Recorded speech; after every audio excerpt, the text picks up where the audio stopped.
शहर के हाकिम का ये फरमान है, कैद में कहलाएंगे आज़ाद सब।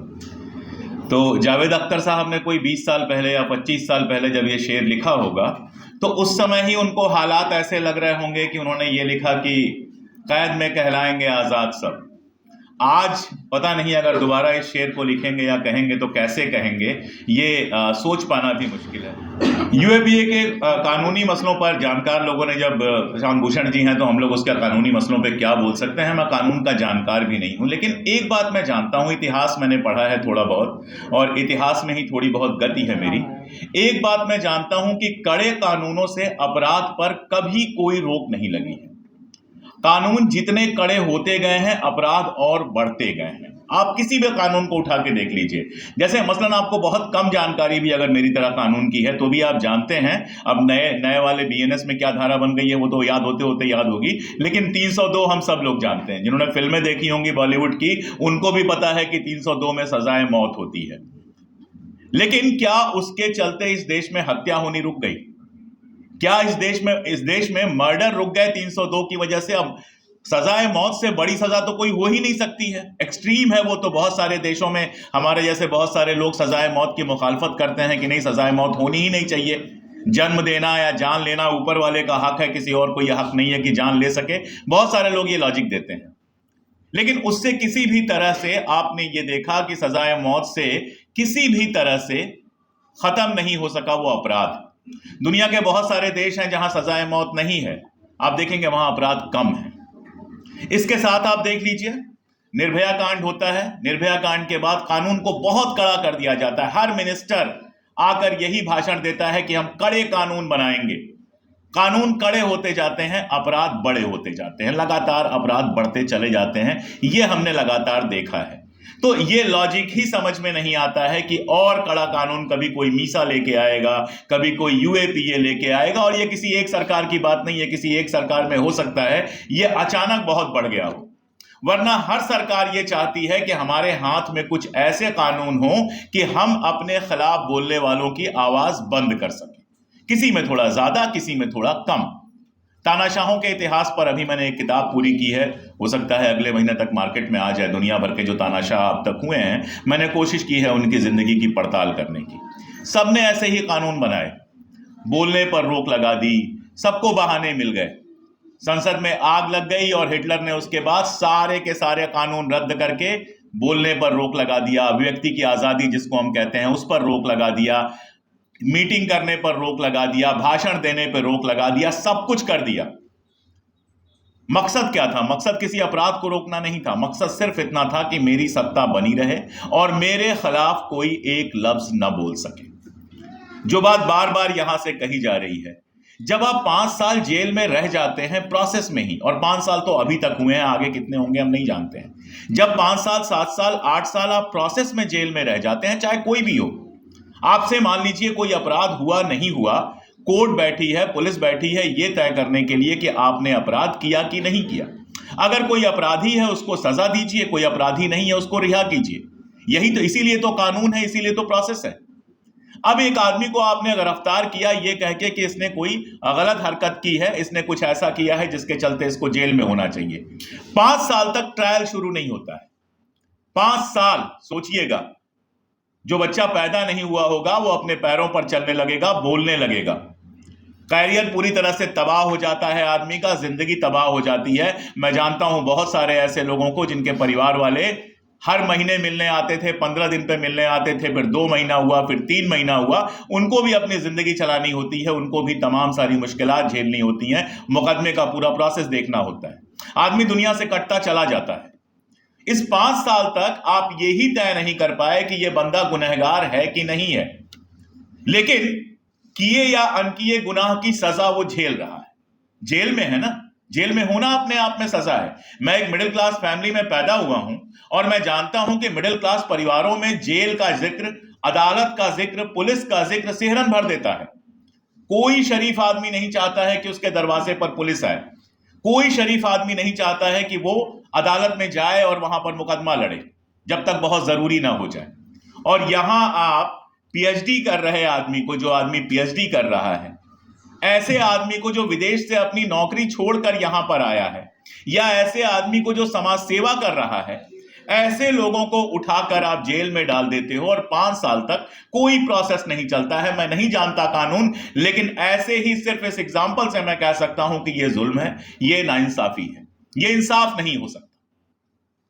यह इंसाफ हो ही नहीं सकता कि 20 साल कोई जेल में रहे और बाहर निकले तब जब 20 साल बाद यह तय हो कि वो गुनहगार नहीं है। ऐसे में तो पूरा सिस्टम गुनहगार हो जाता है, ऐसे में तो वो वकील गुनहगार हो जाते हैं, वो जज गुनहगार हो जाते हैं। और सर आपने बिल्कुल ठीक कहा, मैं लगातार इस बात को लिखता हूं कि जब तक ये नहीं होगा कि जो लोग उसको गिरफ्तार करने के लिए, उसके खिलाफ फर्जी केस बनाने के लिए, उसके खिलाफ फैब्रिकेटेड सबूत इकट्ठा करने के लिए जिम्मेदार हैं, जब तक उनको सजा नहीं मिलेगी। आप कड़ी सजा की बात कर रहे हो, ठीक है, जो अपराधी है उसको कड़ी सजा मिले, लेकिन जिसको जबरदस्ती अपराधी बनाया जा रहा है, तो जो लोग किसी को अपराधी बनाकर उसके जिंदगी के 20 साल बर्बाद कर रहे हैं, क्या वो गुनाह नहीं है? क्या उनको जेल में नहीं होना चाहिए? क्या उनके खिलाफ सजा नहीं होनी चाहिए? क्या वो रिटायर होकर, रिटायरमेंट बेनिफिट लेकर एक शरीफ आदमी की जिंदगी जीते रहें और समाज में खड़े होकर भाषण देते रहें, और एक बेगुनाह 20 साल तक जेल में रहने के बाद जब निकले तो उसका मोहल्ला उसको आतंकवादी कहे? अरे छोटे शहरों में आप 10 दिन जेल में रह के निकल आइए, मोहल्ला आपको शक की निगाह से देखने लगता है, सोचता है कि कुछ ना कुछ गड़बड़ किया होगा तभी जेल में गया है। ऐसे ही आपकी बेइज्जती हो जाती है। हम लोग मूवमेंट में जेल जाते थे तो घर जब गांव पे खबर पहुंचती थी तो नाना बाबा कहते थे कि गांव में किसी को पता नहीं चलना चाहिए, जबकि हम लोग आंदोलन में जेल जाते थे, छात्र आंदोलन में जेल जाते थे। तो यहां जहां पुलिस घर से उठा के ले जाए, आदमी 15 दिन जेल में रह के जाए तो उसका कैरियर, उसकी इज्जत सब तबाह हो जाती है। और यहां आप 5-5 साल तक जेल में रखते हैं। और सारी प्रॉब्लम क्या है? सारी प्रॉब्लम बस इतनी है कि सरकार डायलॉग में भरोसा नहीं रखती है। सरकार बातचीत किसी से नहीं करना चाहती है। सरकार को लगता है कि बस हम ऐसी गद्दी पर बैठे हैं कि यहां से हुक्म देंगे, और जो हमारे हुक्म की तामील में जरा सा भी ना करेगा वो देश का दुश्मन है। आप देखिए, आपने आसाम में, बंगाल में, सारी जगहों पे जिस तरह का प्रोसेस चलाया है, एक बड़ी आबादी को आपने परेशान करके रखा है, तंग करके रखा है, बताने की जरूरत नहीं है। कश्मीर के जो हालात हैं बताने की जरूरत नहीं है।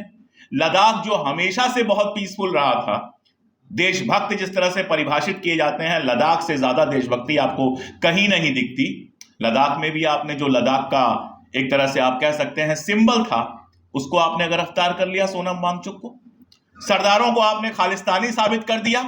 जिन सरदारों ने खालिस्तान मूवमेंट में अपनी जान गंवाई, पंजाब का ही तो लहू बहा है। विभाजन हुआ तो पंजाब का लहू बहा, 84 के पहले वहां जो कुछ हुआ तो उसमें पंजाब का लहू बहा, और 84 के बाद जो दंगे हुए उसमें पंजाब का लहू बहा। तो जिस पंजाब से आपने हमेशा लहू लिया है, इस देश के निर्माण में जिसका लहू लगा हुआ है, आपने उनको खालिस्तानी साबित कर दिया। और ऐसे करते करते आपने 30-40% इस देश के लोगों पर तो देशद्रोही का ठप्पा लगा दिया। ऐसे देश बनता है कि बढ़ता है? किसी भी मुल्क के अंदर मान लीजिए इस हाल में हम बैठे हुए हैं और कहते हैं ये आधे हमारे दुश्मन हैं, तो वो तो दुश्मन नहीं होंगे तो भी बन जाएंगे, या कम से कम दुश्मनाना उनके मन में एक भाव तो पैदा हो ही जाएगा। मुल्क बनता है दोस्त बनाने से, मुल्क बनता है बात करने से। भारत जैसे देश में अगर आप जोड़ने की जगह लगातार तोड़ने की बात करोगे और फिर कहोगे मैं टुकड़े टुकड़े गैंग हूं, ये यहां जो बैठे हैं ये टुकड़े टुकड़े गैंग हैं। टुकड़े टुकड़े गैंग तो वो हैं जो इस देश की पूरी मेंटालिटी को तमाम टुकड़ों में लगातार बांटते चले जा रहे हैं। कोई सड़क चलता आदमी एक 40 साल प्रैक्टिस किए हुए वकील को आकर कह सकता है कि तुम देशद्रोही हो। कोई सड़क चलता आदमी सोशल मीडिया पर किसी को भी लिख सकता है कि वो देशद्रोही हो। उसको ये वाला सर्टिफिकेट देने की लियाकत कहां से मिली? क्योंकि वो बीजेपी का सपोर्टर है, क्योंकि वो दिन रात गालियां देता है। एक बात बहुत साफ समझ लेनी चाहिए, और ये सब जानते हैं लेकिन मानते नहीं है सत्ता में आने के बाद, देश और लीडर दो अलग अलग होते हैं। इंदिरा गांधी थी, Indira Gandhi was not India. जिसने भी कहा इंदिरा इज इंडिया, वो इंडिया का दुश्मन था और इंडिया के लोकतंत्र का दुश्मन था, जो भी था वो। और ऐसे ही जो कहता है कि मोदी इज इंडिया, वो मोदी का भी दरअसल दुश्मन है और इंडिया का दुश्मन तो है ही। कोई भी व्यक्ति देश नहीं हो सकता। संविधान की वो किताब देश हो सकती है, हम सब मिलकर देश हो सकते हैं, और हम सब मिलकर किसी को देश चलाने का अधिकार दे सकते हैं। लेकिन वो संविधान की जो किताब है, वो हमारा जो आईन है, वही हमें यह भी हक देता है कि जिसको बड़ी इज्जत से हमने कुर्सी पर बिठाया है, उतनी ही इज्जत से उसकी कुर्सी हम छीन लें। यह हमें खून बहाने की इजाजत नहीं देता, यह हमें पत्थर चलाने की इजाजत नहीं देता, यह हमें किसी तरह की हिंसा करने की इजाजत नहीं देता, लेकिन यह इजाजत तो देता है ना कि हम एहतजाज कर सके, जहां पर हमारे जायज हक हों, जहां हमारे साथ गलत हो रहा हो हम आवाज उठा सकें। वो आपके लिए अनलॉफुल एक्ट बन जाता है, वो आपके लिए अपराध बन जाता है। जब कोई हक की आवाज उठाता है, कोई सीएए की आवाज उठाए, तो वो यूएपीए लगाने के काबिल हो जाता है। कोई वही डिमांड करे, वही मांगा गया, वही अनुसूची 6 मांगी गई लद्दाख में, जिसका वादा भारतीय जनता पार्टी ने अपने घोषणा पत्र में किया था, अपने मैनिफेस्टो में कहा था कि हम तुम्हें अनुसूची 6 में शामिल करेंगे। और जब 6 साल बाद वहां की जनता कह रही है कि भाई क्या हुआ तेरा वादा, तो चलो जेल में जाओ, तुम देशद्रोही हो। अब पाकिस्तान कनेक्शन निकल गया, चाइना कनेक्शन निकल गया, पता नहीं कौन कौन सा कनेक्शन निकल जाएगा, आर्थिक दिक्कतें आ गई, सब कुछ आ गया। तो क्या ये जनता के समझ में नहीं आता है? जब ये चीजें बार बार होती हैं तो ये जनता की समझ में नहीं आता है। क्या क्या बोलूं, रोज बोलना होता है, क्या क्या बोला जाए समझ में नहीं आता है। लेकिन एक बात बिल्कुल तय है, जितना मैं इस देश को जानता हूं और जितना मैं इस दुनिया को जानता हूं, दुनिया का कोई तानाशाह अमर होकर नहीं पैदा हुआ है।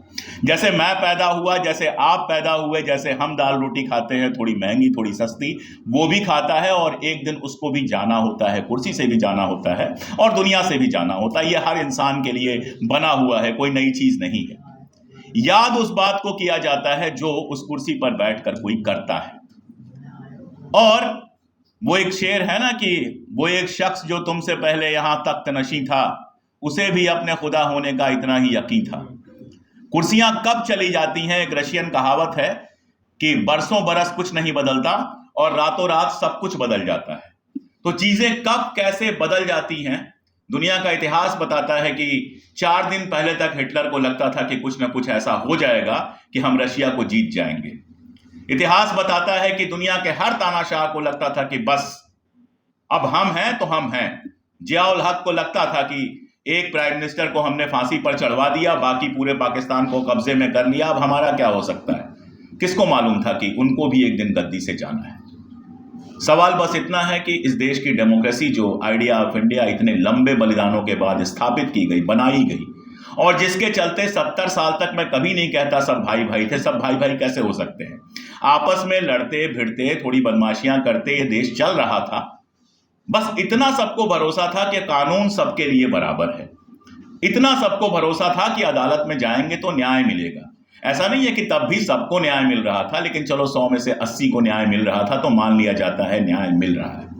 ये भरोसा जब टूटता है तो किसी भी देश के लिए बहुत तरह की मुश्किलें सामने आती हैं। मैं उनके डिटेल में नहीं जा रहा। जब तक ये भरोसा है कि हमें न्याय मिलेगा, जब तक ये भरोसा है कि हम लोकतंत्र से सरकार बदल सकते हैं, तब तक तमाम परेशानियों के बाद हिंदुस्तान जिंदाबाद रहेगा।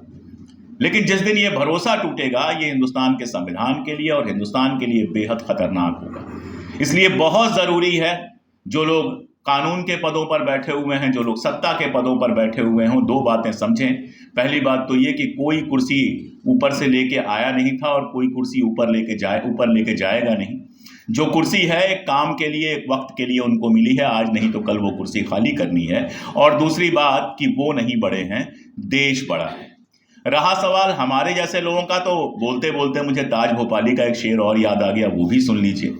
पीछे बंधे हैं हाथ मगर शर्त है सफर, किससे कहें कि पांव के कांटे निकाल। बहुत शुक्रिया।